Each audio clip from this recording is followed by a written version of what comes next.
Hi folks, this is Steve, the Cardboard Cultist, and today we're going to be taking a quick look at Gaia Project, a 1 to 4 player game from Z-Man Games. And this is a Terra Mystica game, meaning that Gaia Project is set in the same universe as 2012's Terra Mystica.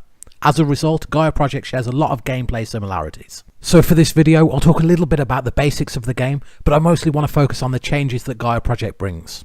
If you're not familiar with Terra Mystica, or if you want a more detailed rules breakdown, I'd recommend taking a look at some of the other awesome videos out there before heading back to this one to find out what I think of Gaia Project. So just like in Terra Mystica, you're going to be terraforming locations and building up your empire by placing buildings, upgrading buildings, and growing your influence over the map. Actions and mechanics are going to feel very familiar, only this time things are taking place on a much larger scale. This time it's Terra Mystica in space.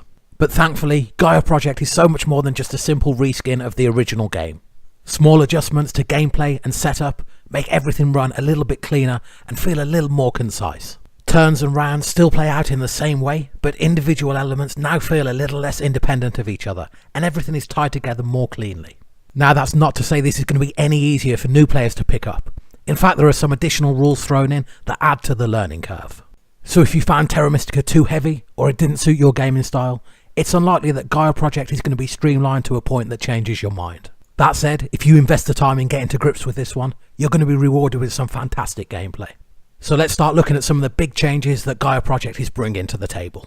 The first big change you're going to notice when crossing over from Terra Mystica is the removal of the cult track. And the cult track was not always a well-received aspect of Terra Mystica. While it was a necessary part of the game, many felt like it was a distraction, like a separate minigame players had to keep track of. But now the cult track has been replaced by the tech track. And the tech track is so integral to the Gaia Project experience. Unlike the cult track in Terra Mystica, the tech track houses all your in-game advancements. If you want to improve your terraforming, well, advance on the terraforming track. Increase your range, there's a track for that too. In Terra Mystica, these type of advancements were found on your individual player board. But integrating them into the tech track system makes so much more sense and breathes a new life into the old cult track system. And the favour tiles from Terra Mystica are also integrated into this tech board. Favour tiles are randomly assigned to the various technology tracks.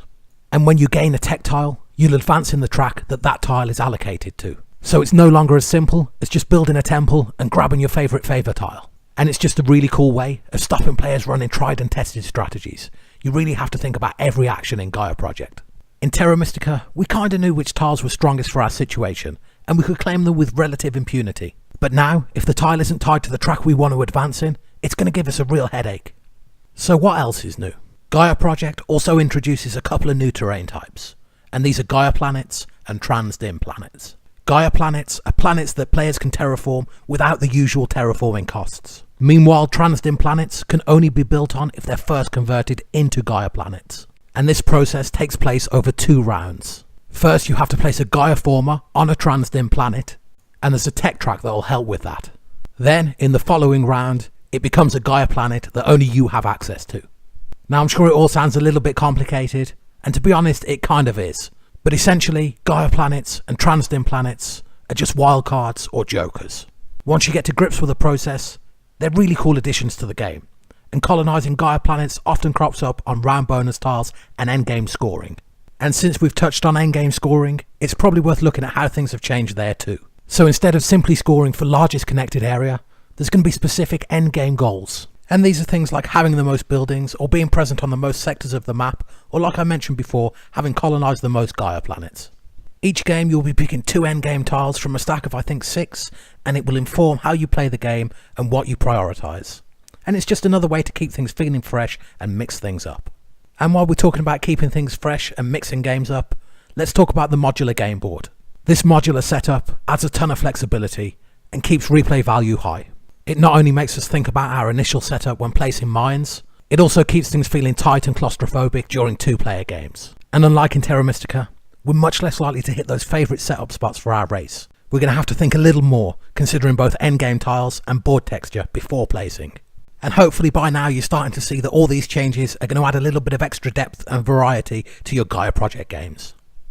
We've still got that low to zero luck based game that we loved in Terra Mystica, but now we've got more to consider and more opportunities to get creative or to make mistakes. And just like with Terra Mystica, I think Gaia Project lends itself well to competitive play. And I don't think it's going to take too long for us to see the game being looked at in that same number crunchy analytical way that Terra Mystica is. So up until now, I've had nothing but good things to say about Gaia Project. And from a gameplay perspective, it really is that good. But now I want to just touch on a few things that I thought could have been improved. Aesthetically, the game is good, but not great. The artwork and overall look of the game, for me, isn't in the same bracket as Terra Mystica. When set up and in full flow, Terra Mystica looks amazing on the table. Those wooden structures adorning the game board are still incredibly appealing to my eye, and the plastic of Gaia Project just doesn't compare. That said, I think it fits the sci-fi genre just fine, and while I don't love it, I don't hate it either. Overall though, the look of the game just doesn't quite click for me. I think the faction art on the player boards is a little bit offbeat, and it'd look more at home in a fantasy setting. Maybe I just miss the Terra Mystica artwork, and this is something I'm going to get used to. But either way, I thought it was worth mentioning. I think we probably need to touch on price point too. This one is not a cheap euro, and some people are going to find this prohibitively expensive. Compared to some of those dungeon crawlers packed with minis, it's not overly expensive, but it certainly feels like it's more than we typically pay for this type of game. Ultimately, price point and value for money is something you're going to have to decide for yourself. But if you shop around, you'll still get a good price on this. Now I can't wrap things up until we talk a little bit about solo play. The solo variant of this game is rock solid and handled by a simple deck of decision-making cards. Automa Factory have done a great job with this and are really head and shoulders above anyone else providing a solid solo experience. You get a really good sense of a second presence on the board while not making it too much of a chore to manage. It took me a few games to get some of the placement rules in my head, and in these games you're watching here there are a few mistakes. But it won't take you too many games to get your head around things, and the reward is a really great solo experience.